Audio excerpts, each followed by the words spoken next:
Any suggestions as to, I mean, clearly, we can't just simply put in the 1 into this function. And I think we all know how this is going to turn out already. If I can't just put 1 into this function, what am I going to do? All right, what's the best solution here? All right, we've done this kind of thing before. There's a square root involved, so what do? We can't, yeah, there you go. Thank you very much, Anika. Thank you, Taj. We're going to go ahead and multiply by the conjugate. So let's go ahead and do that right now. So I'm going to multiply by this. The conjugate of this, obviously, would be the square root of x plus 1. Square root of x plus 1. Okay, so when I multiply by the square root of x plus 1, we would obviously end up with just simply x minus 1. Right? That would be the denominator that we're dealing with, because I square the square root of x, that gives me x, and I square the 1, which just gives me 1. So on top, I still have this x minus 1 being multiplied by the root of x plus 1. Okay? All right. So, okay, what do I do now? Any ideas as to what happens next?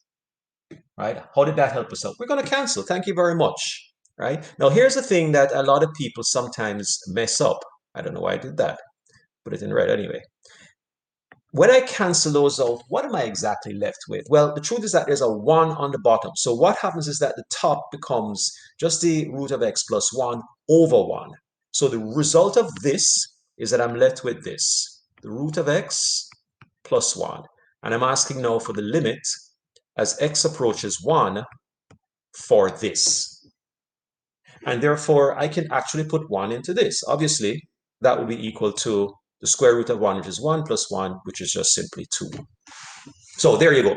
A fairly simple process, because we've done conjugates before. We've had square roots before. Sometimes we've had to conjugate, we've had to rationalize the top, but this time we're rationalizing the bottom.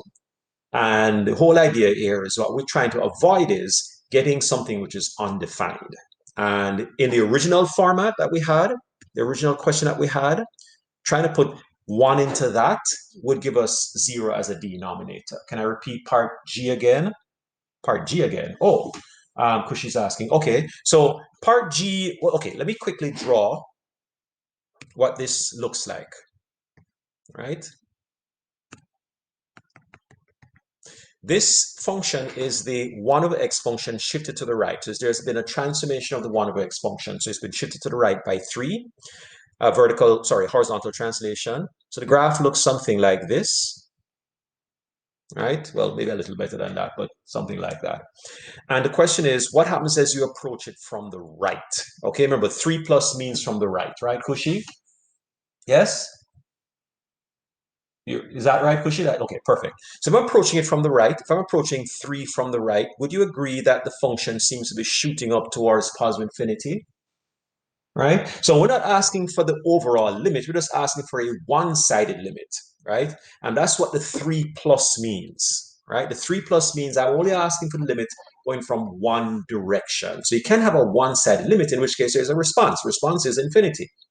All right. Now, if this was that I was asking what's the limit overall as you approach 3, then there would be D and E. There would be does not exist, because in one case it's going down, in one case it's going up. And this is the exact situation that Salman Khan was just talking about.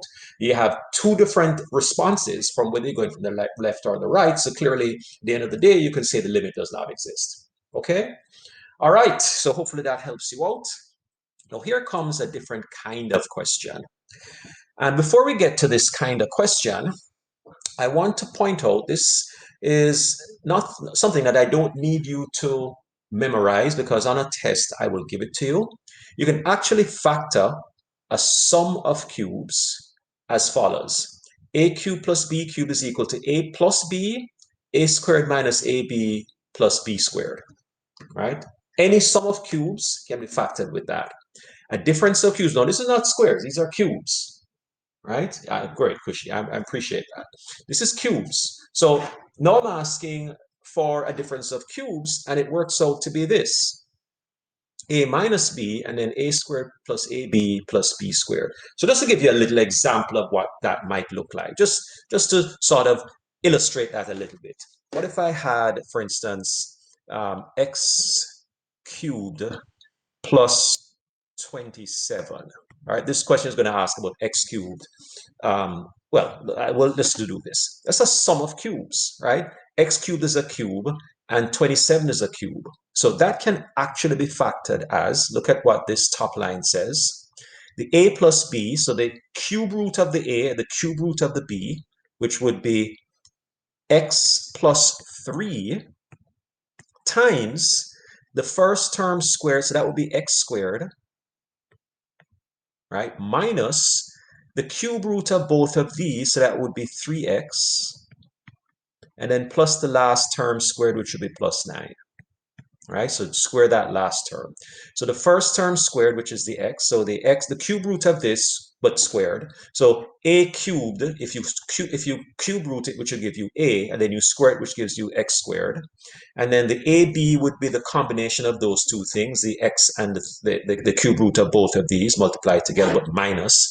And then the b squared on the end would be the last term squared. So that would be the 3 squared, which would give you 9.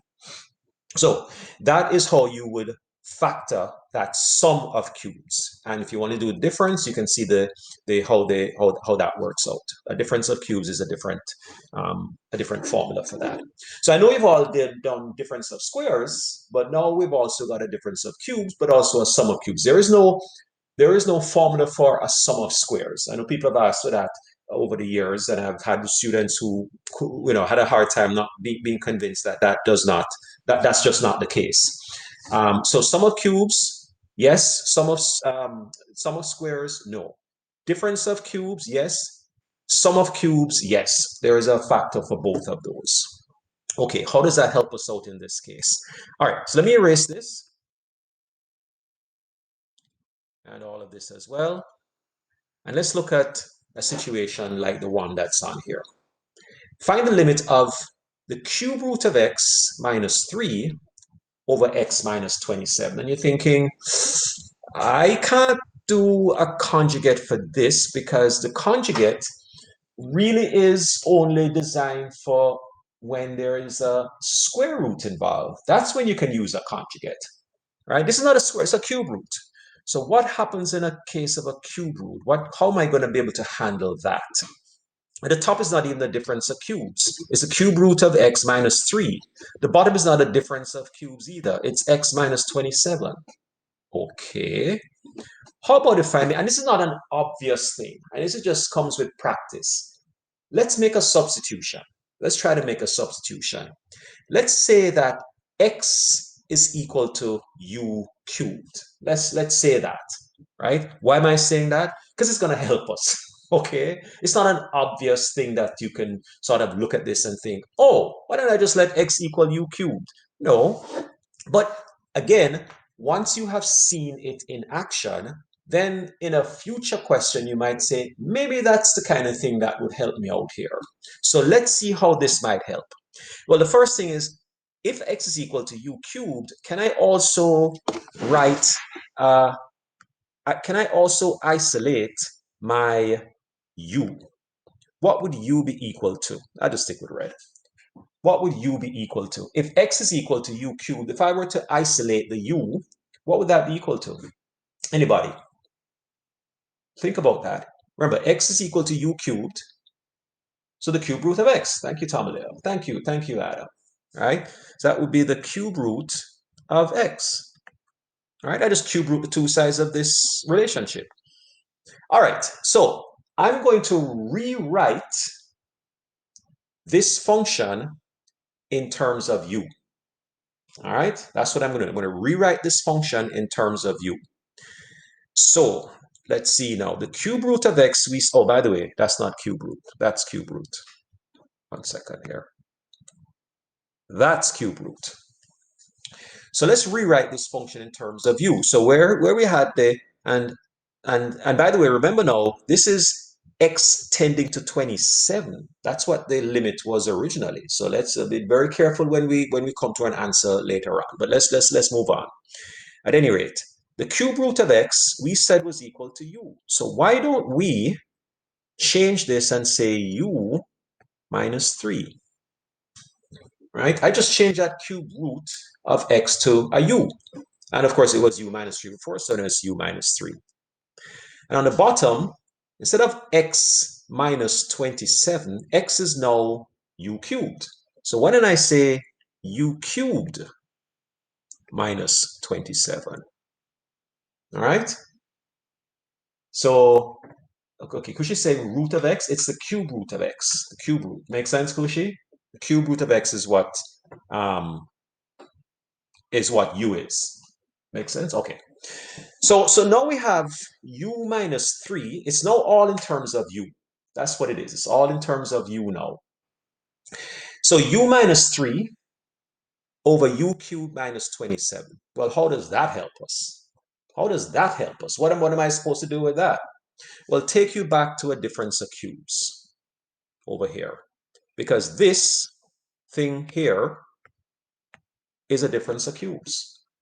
That is exactly what that is. So I'm going to rewrite this now in factored form. The top is still u minus 3, but the bottom can be written as, look at this, it says a cubed minus b cubed, which is what this is, where u is the a and 3 is the b, is going to be u minus 3 multiplied by, it's going to be a squared, so it's going to be, in this case, well, what would it be in this case? What do you think it would be in this case? What do you think would be, so u minus 3 is the first part of this. What would be the next few terms? So the a squared plus ab plus b squared. Can anybody help me out with the other terms? Right? Put that into that, so u squared, okay. And you say plus 3u plus 9. Okay, Sarah? 100% correct. Is everybody comfortable with what we just put down? Does that make sense? All right, just give me a little sign there. In fact, I like to check in with the room from time to time. So let me see. Okay, I see a few people. Perfect. I see a few people who have chimed in. How about you, Jessica? What do you think? Does that make sense to you? Yeah, okay, great. All right. So I think you can see what this is going to allow us to do. That's going to allow us to reduce this by canceling out this thing here. And what's left after you do that is that it's now 1 over, when you cancel something out on top, there's a 1 that's left behind. That's something that some people just don't get sometimes. Not you guys, but some people don't. So 1 over u squared plus 3u plus 9. Okay? All right. Thank you, Alexander. All right. Is everybody clear on that? Just want to make sure. Now, remember, our original question was as x moves towards 27, but this function is not an x function anymore. That's not what this is. All right? That's not what this is. This is something else. This is as x moves towards 27. So how am I going to answer the question when this function is no longer a function of x? It's now a function in u. What am I going to do with that? Any suggestions? Sorry, go ahead. Yeah, go ahead.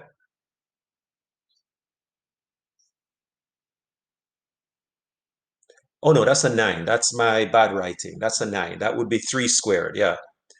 Okay, so that would be the square of, so remember the difference of cubes says take the cube root of a and the cube root of b and square that b. So the cube root of the b in this case, of course, would be the 3. And when you square that, you get the 9. So no, that's not a 9, that's not an a at all. It's what Alexander wrote down. So look at what Alexander has in the chat. My bad writing can certainly mislead people sometimes. So no, it's not a 9, it's not an a, it's a 9. Okay, but the question now is, we're still kind of stuck because this was a question about the limit as x tended to 27. Now all of a sudden we did all this fancy stuff and we're now left with an equation in terms of u. So what am I supposed to do with that? Right? I'm not sure how to make that connection. Can somebody help me out here? Right? What do I do with this now? Can anybody sort of point me in the right direction here? The original equation, remember, was the limit as x moved towards 27. We went ahead and made this big substitution, and now we end up with an equation in terms of u. What do we do? Do we could put it back in terms of x, or what do you think we should do? Sub in 27 into this, Sarah? We can't, because the original function says as x moves towards 27. So were you subbing in? Were you subbing in the 27? Okay, all right, good. So look at what Taj just said. He says sub in 3. Why is he saying that?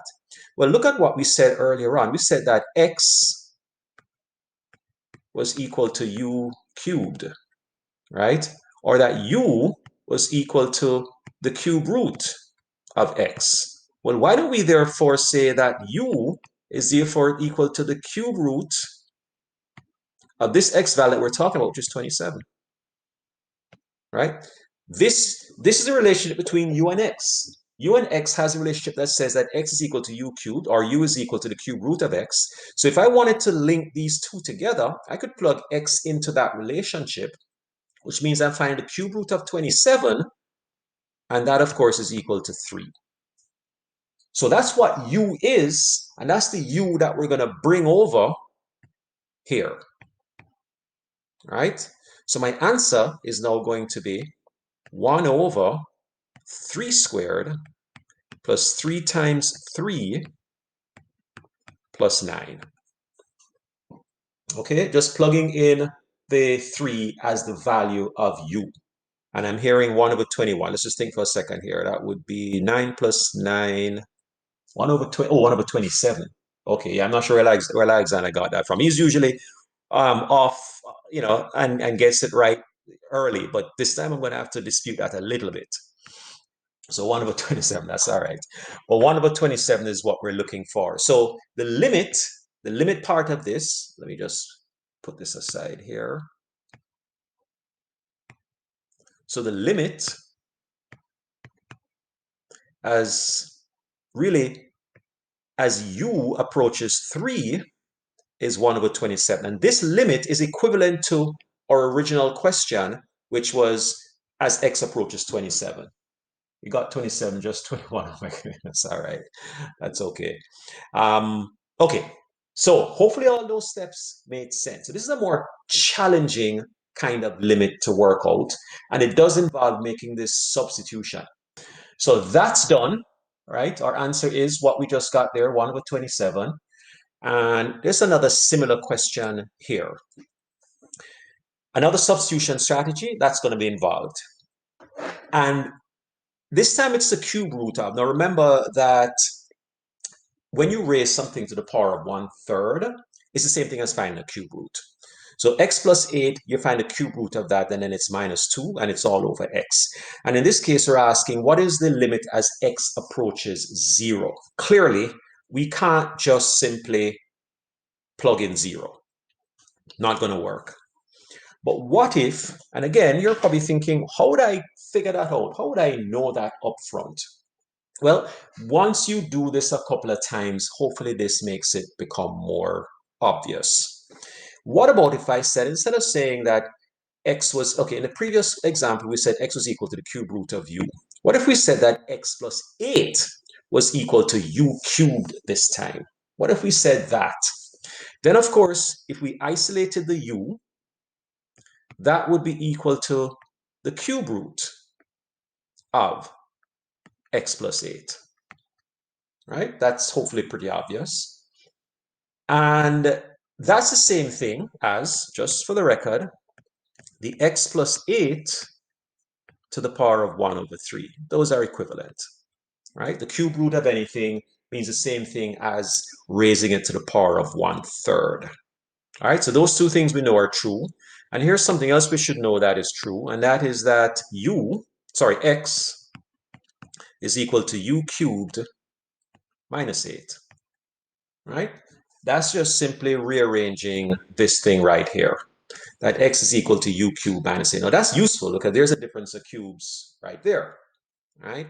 So all these three things are equivalent, are all have the same relationship, whether u is equal to x plus 8 to the 1/3, or u is equal to the cube root of x plus 8, which is, those two things are saying the same thing, or that x is equal to u cubed minus 8. They're all basically singing from the same hymn sheet, right? They're all basically saying the same thing. So let's rewrite this original expression up here, but in terms of u, right? So this x plus 8 to the 1/3, I'm going to put that, remember, x plus 8 to the 1/3 is u.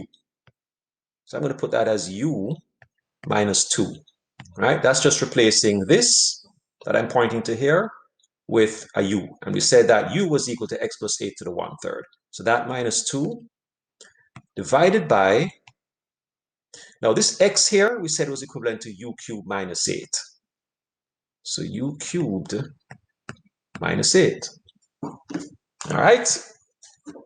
And then, yeah, you know where this is going. We're going to factor that denominator. So I'm over here now. So u minus 2 is going to give me, remember, using a difference of cubes. So that's this difference of cubes expression right here. So it's going to give me u minus 2.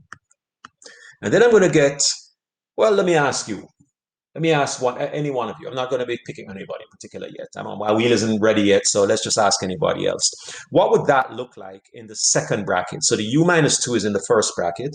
What's in the second bracket? Anybody? I'm going to put that in for me, please. So let's see. Adam says u squared plus 2u plus 4. Well done.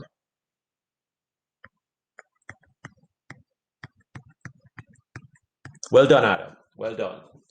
And that's right. So again, we have a situation where we can reduce this down, right? That and that cancels out, give me 1 and 1. So what's left is 1, don't forget that 1 on top, over u squared, exactly what Adam said, plus 2u plus 4.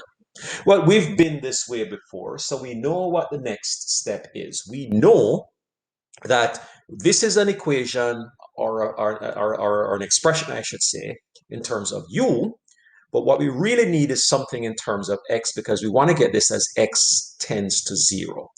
Now, according to what this thing says, it says that x is equal to u cubed minus 8. So that means that we should be able to set u cubed minus 8 equal to what this says, equal to 0.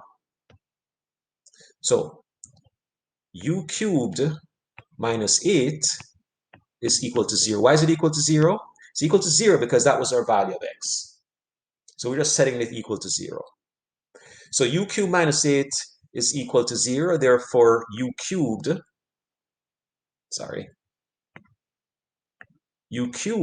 is equal to 8. And therefore, u is equal to 2. And we can now go ahead and find the limit by just as x approach, not x anymore. Let's say where, how did I do it the last time? Did I change it back to x or did I leave it as u? I said u, so we'll go back to u. So we're going to say, therefore, as u,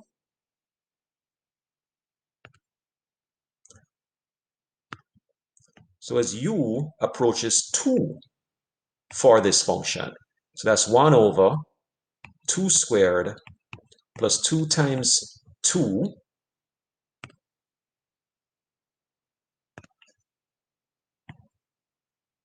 plus 4. And Alexander is there already. He has 1 over, and he got it right this time. Okay, and he got it right this time, 1 over 12. So that's the limit as u approaches 2, which is the same equivalent thing as if we're saying x approaches 0. All right, so room check time. Carly, how about you? Does that make sense? Is Carly okay with that? Okay, good, good, good. So, of course, the key to this is to coming up with that first substitution. What substitution is going to make sense? And I can't tell you that there is one rule about that. You're just going to have to, get some practice with this until it becomes second nature, right? You see a question and you immediately start thinking, oh, why don't I just do this? Or why don't I just do that? Why don't I make this substitution or that substitution? All right. I had some questions here which I'd like us to quickly review as a class before we finish up our work on limits. So I'm going to be asking people in a second to work with me on this, right? You can see these questions all come from the textbook. Starting off with number 6A. Look at the diagram. It is in the textbook, and I know you don't have the textbook yet, but I have the question on the screen, so that should be good enough for now. All right. And hopefully you can see that question reasonably well. This first question is one-sided limits, right? This one is a one-sided limit. So Ariana, you're up first today. I want you to look at that diagram. I can probably make this a little bigger for you, right? Maybe that might help you out a bit. Let's move that aside there.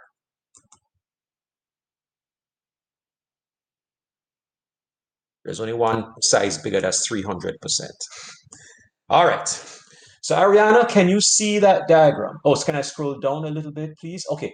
Can I just finish this up, Sarah, and we can go back to that? And plus, remember, there's going to be the video later on that you can review. Okay. I didn't see your message. I just saw your message. Okay. All right. So Ariana, yes, perfect. So I want you to look at this function. This blue line represents a function. It's really what it is. It's just a function. And they're asking, what's the limit as x, and let me just point something out to you. There is a circle right where I'm pointing right now, right? That's a circle, and that means something. In fact, I'll tell you what it means. It means, yes, Danny, what is it that you want to ask? Wishy connection is bad. She's in, oh, okay, all right. Okay, all right, okay. Thanks for letting me know. Thanks for letting me know. All right, so I want to tell you what that circle means, although you probably know already. When you're at 2 on the x-axis, you're not on this graph down here. You're on this graph up here. That's what that solid dot means, right? That solid dot, which I didn't mean to actually put in, that solid dot means that when you're at 2, you actually up here. You're not down here, all right? So the first part of the graph goes from here. You can follow my cursor. And then when you get to this point, it drops down to this, and then it starts moving along that line right there. Okay? All right. So having said all of that, it's now time for us to talk to Ariana. Ariana, can you help me out with what you consider the limit to be? And this is a one-sided limit. What is the limit as x approaches -2 from the right? What's your answer for that question, Ariana? I'm assuming you can see, yeah, you said you could see the screen, so please go ahead and answer that question. As you approach -2 from the right, the answer is 0. Why do you put a question sign there, Ariana? Are you not sure of yourself? I know you usually are. Yeah, the answer is 0. The answer is, of course, 0. Okay, that was Ariana. Let me take Ariana out for today. Just for today, Ariana. Don't think you're off the hook completely. I'm going to ask the next question now of Alicia, not Fernanda, but Alicia. Alicia, can you look at the second question for me? Alicia, you're there, right? You are, okay. And it's asking, as x approaches 2, +2 now, from the left, what would you say is the answer to that question? So +2 from the left. How would you answer that? So not -2, but +2. And from the left, by the way. Okay, why is everybody putting a question sign behind your thing? Aren't you sure of your answer, Alicia? You know what? Sometimes when people are putting question signs, I like to push them a little harder and just see if they're going to change your answer. Kind of. Well, let me assure you, and I'm going to ask you to follow my mouse as I move the cursor as I move from the left. As I move along this line, this is the line I'm moving along here, right? As I move along this line and I get closer and closer to 2, I'm clearly getting closer to 2 on the y-axis, right? And I'm moving from the left. So that answer is absolutely true, absolutely correct, all right? So you should be confident about your answer, all right? Taking you out for today. That was Alicia. I'm going to be asking now about approaching 2 from the right, okay? And that question goes to Javier. Javier, help me out, please. Jump in. You're good. You're good. All right, Alicia. All right, back to Javier now. Javier, where are you? Where is Javier? Perfect. Javier, answer the question, please. Approaching 2 from the right. Positive 2, that is, from the right. What's your answer? And don't put any question sign in there. Please don't put any question sign on there at all. All right, see that answer? I like that answer. That's a pretty emphatic answer. He says it's -1. Now, of course, if it was wrong, that would not be a good thing, but it's right. So -1 is in fact the correct answer. Well done. Okay, let me move across now. They're asking now for the f of 2, right? The f of 2. We're not asking about a limit. Let me be clear on that, right? And I've kind of already answered that question for you. I probably shouldn't have, but that was Javier. I'm taking Javier out. What is the f of 2? And I'm going to be asking, and not, please don't put any answers in the chat right now. I'm going to be asking, excuse me, I'm going to be asking that question of Umair. Umair, can you answer that question, please? What's the f of 2? You can still see my graph. Umair, you're there, right? Perfect. Umair, could you answer that question, please? What's the f of 2? Let me move across so you can see the graph a little better. What's the f of 2? F of 2, he says, is 2. There's no question signed here, so he sounds pretty confident. Are you going to stick with that answer, Umair? Are you pretty sure about your answer? Or do you think you might want to change it? I'm just curious. Are you pretty sure about your answer? You think it's actually 2? Okay, it is actually 2. Let me not play around with that anymore. The answer is, in fact, 2. I said to you, and I probably gave it away and I shouldn't have, the fact is that when you get to 2, this circle here means that it's not down here that you need to go to, it's up here that you need to go to. The solid circle means that you're on the top line. So let me ask you another question then, which they didn't ask. I'm going to be asking somebody else this question. Umair, you're quite right. What is the limit of f of x as x approaches 2, period? And I'm going to go back to my wheel, take out Umair, and my next winner, that's the word I'm going to be using, is Brendan. Brendan, can you give me an answer to that question, please? Brendan, are you with us? They didn't ask that one, but I'm asking the question. What is the limit as x approaches 2? D&E is right. Can anybody briefly give me why Brendan said D&E? I'm not asking Brendan in particular, I'm asking anybody. Why does it not exist? Right? F of 2 exists. The f of 2 minus exists. Let's see, because the left and right values are different. There you go. The values are either side don't match because 2 sides don't match up. Thank you very much. Well done. That's all I'm looking for, folks. Folks are actually learning stuff here. This is a good thing, right? All right. Let's see now. Let me go to. I'm gonna leave this out. Some of these questions are hopefully stuff that you could do on your own, but I'm just gonna go to my next page here and throw a few of these at you. So I'm gonna have to make this smaller because you are not going to see this the way it is right now. Okay, and ask you to try them on your own. Okay, so let's see. Let's try out, let me give you one that's, excuse me, that's reasonable. That's not too difficult. Let's try this one here. Everybody's going to try this one, you know. And let's try this one here. All right, so those two questions. I'm going to ask everybody to take a shot at that in the couple of minutes that we have, the 10 minutes that we have before the end of the first class. So everybody take a pen and a paper out and try these on your own. I'm asking for the limit as x approaches -1 on both of these functions. Go. So for b, try factoring the top, because if you can factor the top and you can cancel it down, maybe you can cancel down that x plus 1, then hopefully you know how to factor a quadratic like that, right? Maybe, using, I kind of like the magic x method, but, whatever method you like. So you need to be able to factor that top, and hopefully one of the factors is x plus 1, which would reduce it down. Make sense? Okay. Sarah, does that help you out as well? Because I got 2x minus 1, x plus 3. Really? Let me see. So let's just take now. That's 6 minus. That would be wrong. Yes, unfortunately. That doesn't factor properly. Yeah.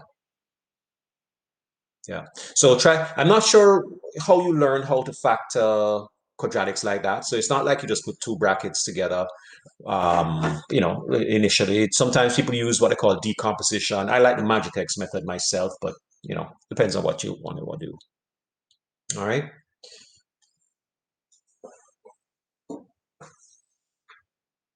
So I hope that I can call on anybody in the class in a minute. And by the way, Sarah, if you still need some help with factoring, let me know. Alicia, how are you doing with the factoring now? You think you're off to, you got x plus 2 for the top of D? No, no, no, no. Need some help with D, Anika says.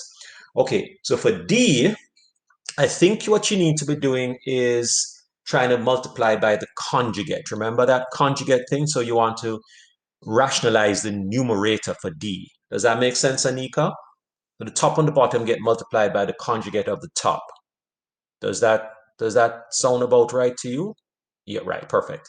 Okay, so let me get back to the people who are trying to factor the top of that function. All right, so let me do this. I know that people have different ways of factoring trinomials, but I'm going to show you what I find easiest. Okay? So we're trying to, I'm going to write down what we're trying to factor here. We're trying to factor 2x squared plus 5x plus 3. So I create an actual x, right? That's why it is called the magic x. I multiply the first number. And by the way, nobody else in the class has to do what I'm doing. If you don't like this method, don't use it, right? Then I multiply this number by this number and put that at the top of the magic x. So that would be, in this case, 6. At the bottom, I put the number in the middle, which is the 5. So far, so good? First, the people, Sarah, who were, okay, good. Then you have to find, and this is very similar to what you do with factoring regular quadratics. Then you have to find the two numbers that multiply to give you the top number. So this is the product up here. It's the product. And this is the sum down here. So what two numbers multiply to give you 6 and add to give you 5? Can you help me with that, Sarah? Product is 6, the sum is 5. What number am I thinking of? What number are you thinking of? The two numbers, 3 and 2, okay. So 3 and 2, both sides of the x. Then I divide the numbers that I just got, and you're right, by the way, by the number that we have in front of the x squared. So I'm going to put this over 2 and put this over 2. So far, so good? Reduce both of these down, right? So 2 over 2 will reduce down to 1 over 1. 3 over 2 cannot be reduced down. So I'm now ready to factor.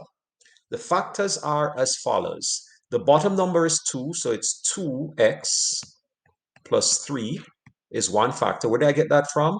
This number here times the x, and then 3 is the second number in the bracket, so 2x plus 3. Second bracket is 1 over 1, so it's going to be 1x plus 1.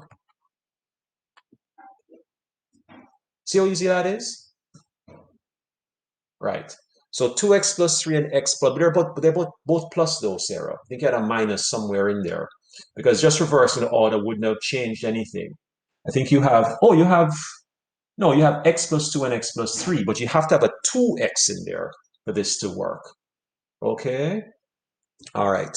So that's almost giving away one of the answers. That's almost giving away one of the answers right there. All right.